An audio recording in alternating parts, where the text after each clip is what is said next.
What do you do if you sent out no job applications and you've got no interviews coming up? What's up guys, it's Mike from Job Ready English here with another video to help you get that job that you've always wanted. Today's video is a little bit different. I want to take you from the process if you're just getting started, if you're wondering what to do, you're feeling a little bit lost, but thankfully you found us. What's up guys? So if you don't already know about us, we help students and professionals get jobs in the UK. We have people watch us from all around the world. We put out videos about interviews, CVs, online tests, assessment centres. We help international students. We do lots and lots of different things. And it's all about helping people get the things that they have always wanted. In this case, it's a job. So in today's video, I want to talk to you about if you're just at the start, you're confused about the process, maybe you're just frustrated because you've been through lots of different methods and strategies to try and get a job and you're returning back to the same place and thinking, WTF, what do I do now? And I'm going to take you through the process towards getting your first interview. And this is something that I've repeated over and over again since 2013. So I think I know what I'm talking about and I'm going to share that with you. Step one, get your CV done. Now this is really important. For each of the steps, we do have a resource or a link, which is down in the description below. If you don't know how to get your CV done, just click in the link down in the description below and you're going to get our free CV and template. The CV is the first thing that you really need to do, not looking for vacancies, not randomly sending out for jobs, not talking to your friends about what job you want to do, but we really need to characterize your work experience, your academics, your extracurriculars, your skills and interests, and get it into a workable document. And you'll find everything that you need to know in that CV template and instructions below, which I think has been downloaded over 1,000 times. It's completely free. Go and download it now, get your CV done. Pause this video and then come back for step two. So step two, again, you can find this down in the link description below, is make a plan. So I can't tell you the amount of times when somebody's booked a consult with me, sent me an email, or spoken to me in person and said, oh, like I can't get a job. And I'm like, okay, cool. Who have you applied to? And they're like, well, I think I applied to this company and I think there was like 3 of these other companies and I'm not really sure. And then I say, where's your application plan? And they're like, application what? So this is super important. All that is a really simple Google Sheets, which you can copy and have for yourself, which actually comes from a book that I read a couple of years ago now, which was, just trying to look and see if I can find it. 3 hours later. No, I can't find it. This all comes from an idea that I've done for clients for quite a long time, and I've been doing them one-to-one coaching. We used to make them an application plan. So we'd list out all of the companies. At that time I was working with international students, so I'd list out, do they sponsor or not? Then we'd have a link directly to their vacancies page, and then they could go through and basically tick it off. So it'd be like, sent an application, got an interview, passed the interview, got an assessment centre. Now this sounds so simplistic as I say it to you, but I can almost guarantee almost no one watching this video is going to have an application plan. Nowadays, you don't have to use a Google Sheet. Notion is really good. They've got a really good job application template. But what I tend to find is the more organized you are, the easier it's going to be to track. And initially, what you do to create the plan, this will really stretch your mind, and this comes from an idea which I loved, which was from Steve Dalton's book, The 2-Hour Job Search. And he'd said, list out 40 to 50 companies that you want to apply to. And the logic that he used, which was really quite good, is he said, look, anyone could list out 5, 10, maybe 20 companies that they want to work for. But when you say 40 or 50, that really does make you think. It broadens your mind. It makes you think of other opportunities, other industries, maybe other jobs that you might like to do as well. So you do all of that. If you're an international student and you're watching this, then you'd use something like sponsortier2.com, which is our free web application to find tier 2 sponsors. So you'd find out, do they sponsor? Then you would actually go to the company website, and you might ask at this point, well, why do I want to go to the company website? Surely I could just use Indeed. This is wrong. So wherever possible, you want to apply directly to the company because you want to remove as many filters in between you and the company itself. And also, you have to remember the fact that all a jobs board is doing, like Indeed, Monster, CV library is that they just scrape all of these companies' websites and then they re-advertise the job, right? So by its very definition, there's a delay, and also it's a much broader marketplace because somebody is still going to have to log into an Indeed account and then go through the applications. But if you're company A, you're first of all going to look, well, who's actually applied to me directly? Who have I got an email from? Then you might go to Indeed. So if you go to the company's website, it's much more effective and it's more up to date. So you'd want to list out all of the links to what's their vacancies page, and then have you done the application, what do you need to do, and so on and so forth. Now this is useful for a couple of different reasons. So first of all, it keeps everything organized and in one place, which is super useful if you're really busy with your studies, with your family, with your work, or with all of these things all at the same time. The last thing that you're going to remember is like, oh, when is that interview coming? Did I apply for that job?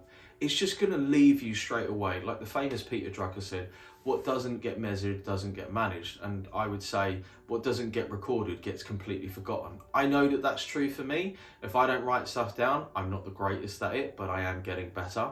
And the other thing as well is that you know what needs to be done. So you can extend this idea out. You could rank them in terms of order of preference.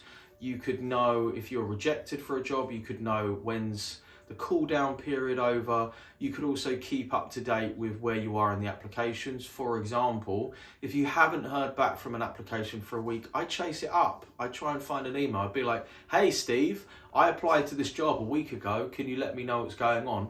You'd be surprised. We do this with clients all the time and they get quite a lot of responses because very often you're just kind of lost in this mass email.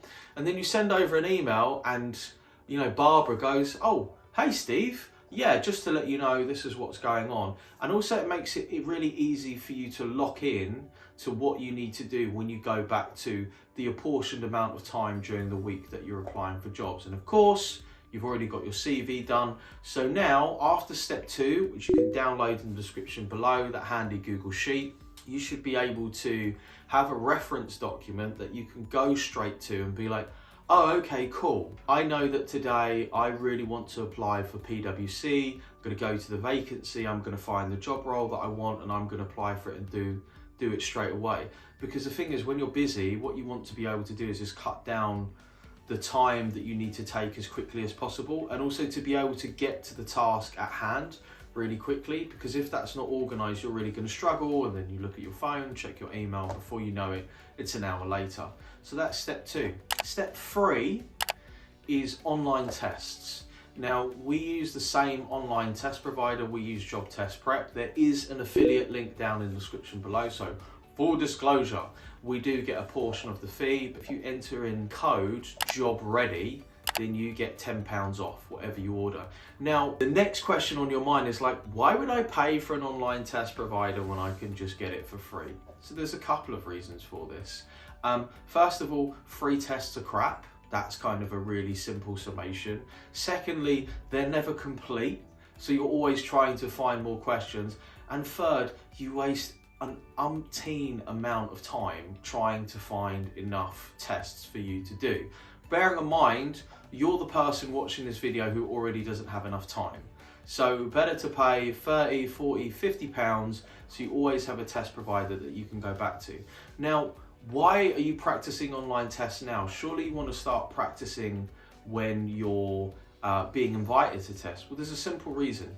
So generally you're going to get asked to do tests straight away after an application or be given a deadline of 5 days. If that's the case, you want to be ready. So you don't turn up to the marathon and just think, well, I hope that I can run 26 miles. You don't just turn up to the swimming pool for a 250 meter freestyle race and think, I think my backstroke's okay. You want to turn up and be prepared for the matter at hand.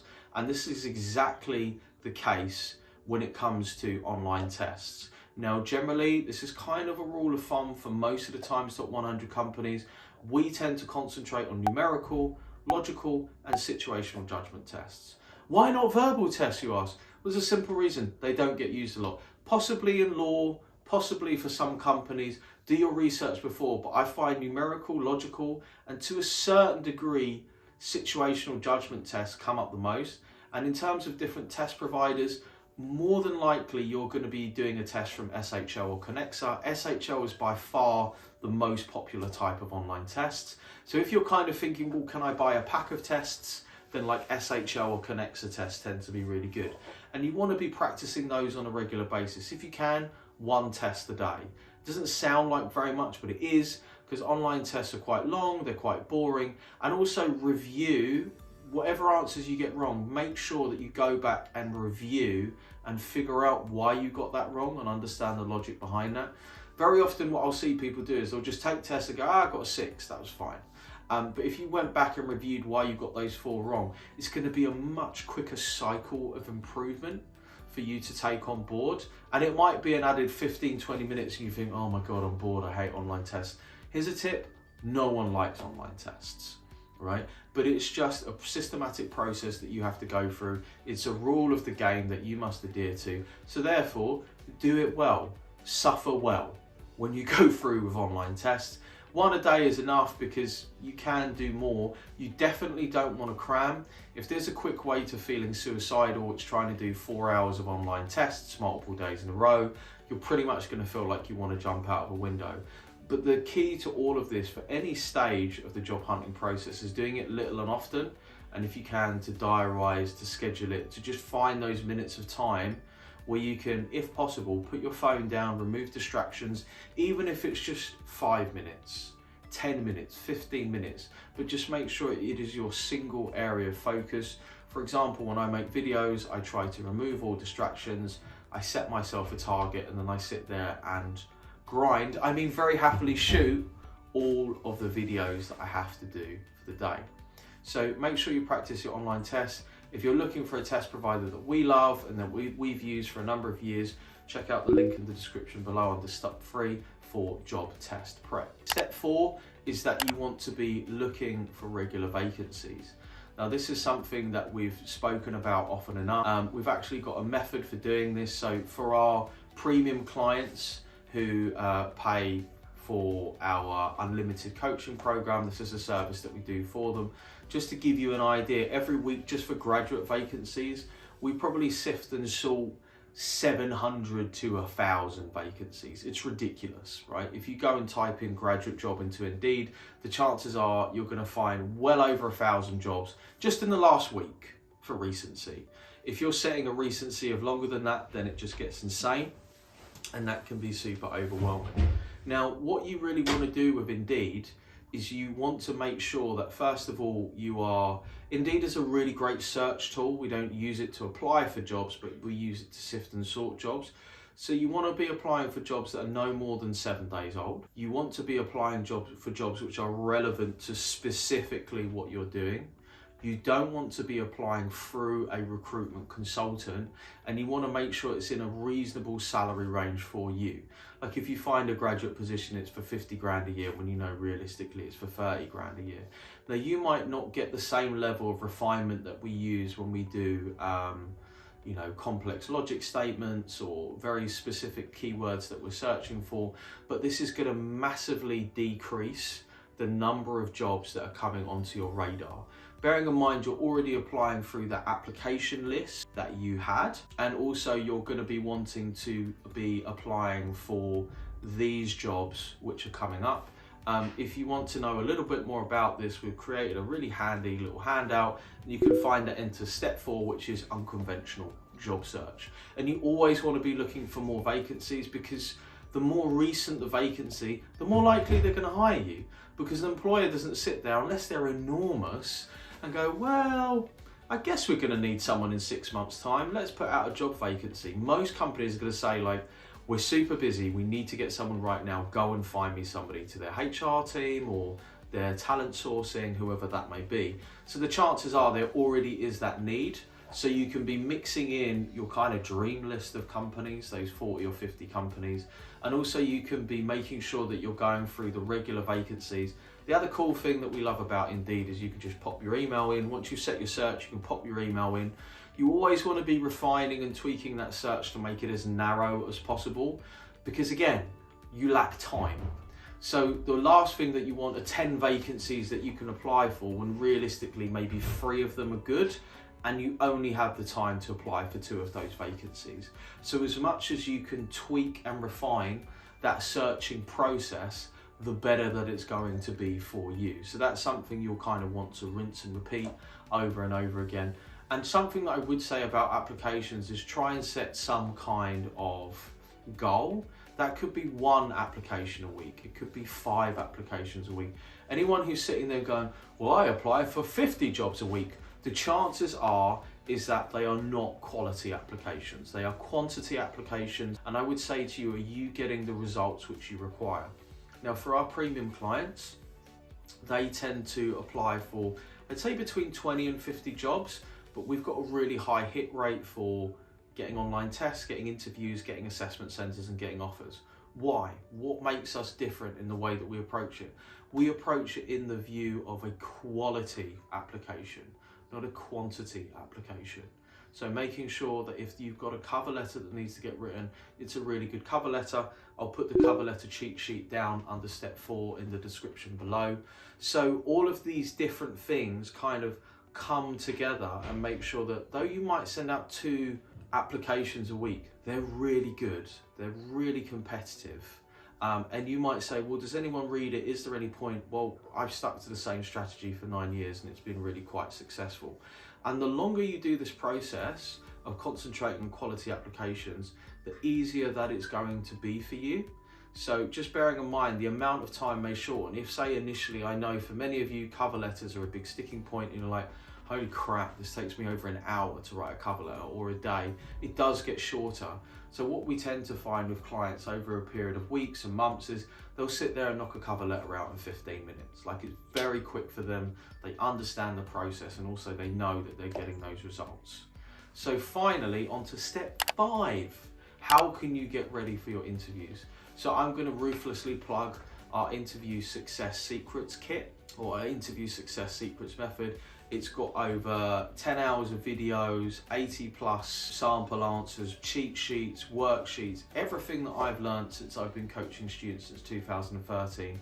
And it includes a 60-minute interview prep crash course, how to answer competency questions, motivational questions, strength-based questions, the whole lot. It's got the complete interview course, which goes through, I think, about 40 plus sample answers in depth to explain to you how to write great sample answers, how to hack the STAR technique, how to do all of those things to answer pretty much any question that you're going to come across in an interview, apart from technical questions which are specifically related to your role. But you can find the link down in the description below under step 5.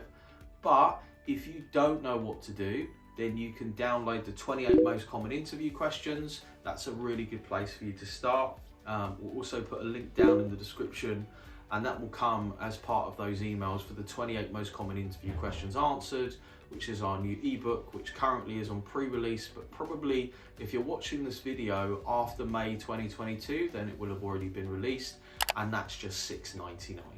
And I think that's got over 90 sample answers. It's over 100 pages, and it's got loads of cheat sheets to answer every single one of those questions. But what if you're just by yourself? You're like, no, I will not give you money. I refuse to pay anything. I just want to do it myself.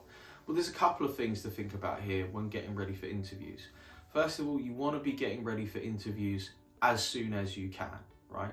And that starts off with preparing your personal introduction, so you can download our Tell Me About Yourself worksheet.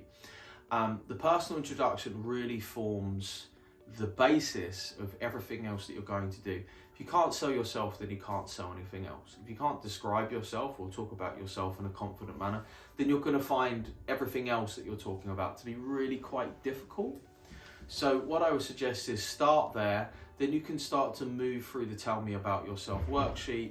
You can design some stories that you feel will meet multiple of those questions, understand the skills that are being asked for and how you can answer them. The next thing that you're going to want to do is this. So you're going to want to answer your questions in front of the video. Make sure that you watch those questions back. This is so important. A lot of times the way that people practice is they sit there in front of their script reading it out loud, and then they wonder why, when they don't have a script, when they're presented with the video camera, they just melt. They're just like, oh my God, I froze up and I didn't know what to do. Because that's not effective practice. The more that you're in front of the camera, the more that you watch yourself and you go through that feedback loop, the better you're really going to find this process to be. The easier you're going to find it when you jump on a higher view, modern hire, whatever be the video interview that you're going to do. And the chances are high, 80% plus of interviews now are via video interview. And give yourself adequate time to practice, to research the questions, prepare your scripts and to practice. Remember, if you've only got 5 days to prepare, which is pretty standard for video interviews these days, you want to spend at least half of your time preparing. Now, a little side note, if you find that you don't have great English as an international student, you're shy, you're an introvert, you lack confidence, which are all characteristics that I have had and can still have. I am an introvert, I don't particularly like large groups of people. I kind of keep myself to myself. I like small groups of people when I'm out with my friends. So don't let the YouTube channel fool you, or the fact that I talk about interviews and all that good stuff. Be like, no, but how could you be an introvert? I really am. I quite like my own company, if I'm frankly honest. So there's a few things that you can do to really test yourself. If your shyness as anxiety is really quite gripping for you, just practicing to speak out loud in front of the camera, then in front of a mirror, then in front of a close friend or a family member is a really good place to start via video. As you build in your confidence, I really recommend meetups. I absolutely love them. So if you type up meetups into Google, you can find a meetup that's close to you. Maybe you want to go to a Dungeons and Dragons meetup, or a book club meetup, or a shooting whiskey bottles in the air meetup. I don't think that would be legal in the UK, but that would be awesome. I would go. The reason being is, what am I mainly afraid of when it comes to communication? Talking to strangers. I have a fear of the unknown. I really don't like it. Why are you talking to me? I'm not great at small talk. Go away. So what you really want to do here is you want to start putting yourself into situations where you feel uncomfortable, because that's going to help you grow. Now, you may go to the meetup with a friend. You might go there and only be there for 15 minutes and then ask for somebody to call you. You might go there and stand on your phone. But putting yourself out there and in a position where you're meeting strangers, where you're engaging with people outside of your comfort zone, it's going to make a huge difference. If you're watching this you're at university, maybe join a different society which isn't full of your friends. Try to push yourself out of your comfort zone. Be gentle, be kind. You know, don't punish yourself, don't shame yourself into doing something that you don't want to do. But this is a really effective way of combating nerves and battling anxiety. So all of those links are down in the description below. I wanted to make this video because I thought it was so important.